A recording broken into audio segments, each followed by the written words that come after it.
നമസ്കാരം.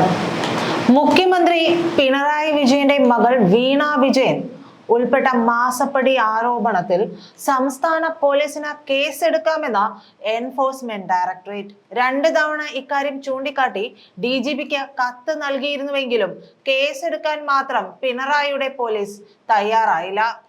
പിണറായി വിജയന്റെ മകൾ വീണ വിജയൻ ഉൾപ്പെട്ട മാസപ്പടി ആരോപണത്തിൽ വഞ്ചന, ഗൂഢാലോചന കുറ്റങ്ങൾ അടക്കം നിലനിൽക്കുമെന്നാണ് ED വ്യക്തമാക്കുന്നത്. സംസ്ഥാനത്ത് ആഭ്യന്തര വകുപ്പിന്റെ കൂടി ചുമതലയുള്ള മുഖ്യമന്ത്രി പിണറായി വിജയനും കേരള പോലീസിനും EDയുടെ വെളിപ്പെടുത്തൽ കനത്ത അടിയായിട്ടുണ്ട്. EDയുടെ വെളിപ്പെടുത്തലിൽ നിന്ന് മകളായ വീണയെ അച്ഛൻ പിണറായി രക്ഷിക്കുകയാണെന്നാണ് കരുതേണ്ടത്. 2 തവണ കേസെടുക്കണമെന്ന് ആവശ്യപ്പെട്ട് DGPക്ക് കത്ത് നൽകിയിട്ടുണ്ടെന്നാണ് EDയുടെ വെളിപ്പെടുത്തൽ. പിണറായി വിജയൻ മുഖ്യമന്ത്രിയും ആഭ്യന്തര വകുപ്പിന്റെ ചുമതല കൂടി വഹിക്കുന്ന സംസ്ഥാനത്തെ പോലീസ് മേധാവിക്കാണ് ED കത്ത് നൽകിയിരുന്നത് എന്നതാണ് ശ്രദ്ധേയം. മുഖ്യമന്ത്രി പിണറായി വിജയന്റെ മകൾ വീണയുടെ ഉടമസ്ഥതയിലുള്ള എക്സോലോജിക്കുമായുള്ള CMRLന്റെ ദുരൂഹ ഇടപാടിൽ CMRLന്റെ വാദങ്ങൾ പൊളിച്ചടക്കി എൻഫോഴ്സ്മെന്റ് ഡയറക്ടറേറ്റ് ഹൈക്കോടതിയിൽ സത്യവാങ്മൂലം നൽകിയിരിക്കുകയാണ്. സത്യവാങ്മൂലത്തിൽ ED CMRLന്റെ വാദങ്ങളെ പൊളിച്ചെടുക്കുകയുമുണ്ടായി.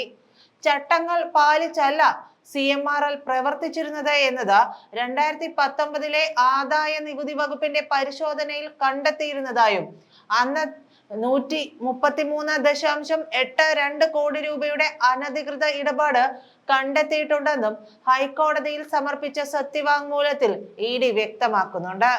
പാരിസ്ഥിതിക പ്രശ്നങ്ങൾ അടക്കം നേരിടേണ്ട സാഹചര്യത്തിൽ കമ്പനിയുടെ സുഗമമായ പ്രവർത്തനത്തിനായി രാഷ്ട്രീയക്കാർ അടക്കമുള്ളവർക്ക് പണം നൽകിയെന്ന് CMRL കമ്പനി അധികൃതർ ആദായ നികുതി വകുപ്പിന് മുന്നിൽ സമ്മതിച്ചിട്ടുണ്ട്. മുഖ്യമന്ത്രി പിണറായി വിജയന്റെ മകൾ വീണ വിജയന്റെ എക്സോലോജിക്കിന് 1.72 കോടി നൽകിയതും വിവിധ അന്വേഷണങ്ങളിൽ വെളിപ്പെട്ടിട്ടുള്ളതാണ്. ECIR രജിസ്റ്റർ ചെയ്യുന്നത് മൂലം ഒരു വ്യക്തിയും കുറ്റക്കാരനാകുന്നില്ലെന്നും ഭാവിയിൽ വിചാരണയ്ക്ക് സാധ്യത ഉണ്ടാകാമെന്നും ED സത്യവാങ്മൂലത്തിൽ വ്യക്തമാക്കുന്നുണ്ട്. ECIR അന്വേഷണം നടത്തുന്നതിന്റെ ഭാഗമായി ഉണ്ടാക്കുന്ന ആഭ്യന്തര രേഖയാണ്.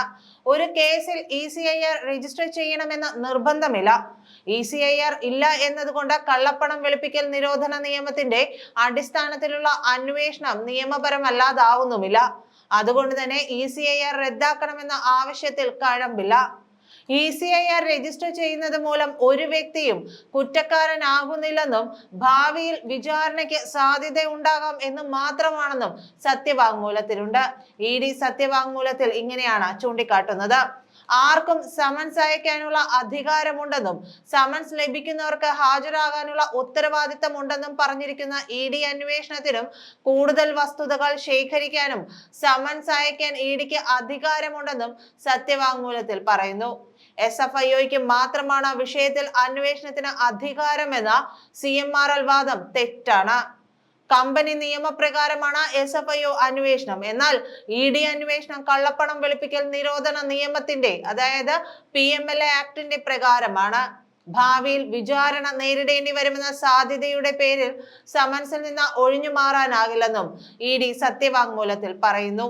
എക്സോലോജിക് CMRL അനധികൃത ഇടപാട് സംബന്ധിച്ച കേസിൽ ED അന്വേഷണം സ്റ്റേ ചെയ്യണമെന്നാവശ്യപ്പെട്ട CMRL managing director SN Sasidharan Kartha, company ഉദ്യോഗസ്ഥർ തുടങ്ങിയവർ നൽകിയ ഹർജിയിലാണ് ED സത്യവാങ്മൂലം നൽകിയിട്ടുള്ളത്. എതിർ സത്യവാങ്മൂലം നൽകാൻ ഹർജിക്കാർ സമയം തേടിയതിനെ തുടർന്ന് ജസ്റ്റിസ് TR രവി ഹർജി ജൂൺ 7 പരിഗണിക്കാൻ മാറ്റി. ഇന്ററിം സെറ്റിൽമെന്റ് ബോർഡ് തീർപ്പാക്കിയ കേസിലെ വിധി പരസ്യപ്പെടുത്താനോ അതിന്റെ അടിസ്ഥാനത്തിൽ കേസ് രജിസ്റ്റർ ചെയ്യാൻ ED അനുവദിക്കരുതെന്നും ഹർജിക്കാർ ആവശ്യപ്പെട്ടിരുന്നു. എന്നാൽ വിധി പരസ്യപ്പെടുത്തരുതെന്ന കർശനമായ നിർദ്ദേശം ഇല്ല എന്ന് മാത്രമല്ല ഇന്റർനെറ്റിൽ വിധിന്യായം ലഭ്യവുമാണ്. CMRLനെതിരെ ഒട്ടേറെ പരാതികൾ ലഭിച്ചിട്ടുണ്ടെന്നും 2023 ഓഗസ്റ്റ് 30 ലഭിച്ച ഒരു പരാതിയിൽ സെറ്റിൽമെന്റ് ബോർഡിന്റെ വിധിയും ഉൾപ്പെടുമെന്നും ED പറഞ്ഞിട്ടുണ്ട്. നന്ദി. അസാധ്യമെന്ന് കരുതുന്നത് ഇനി സാധ്യമാകും. ഹാട്രിയിലൂടെ Hatri hair transplant and PRP clinic.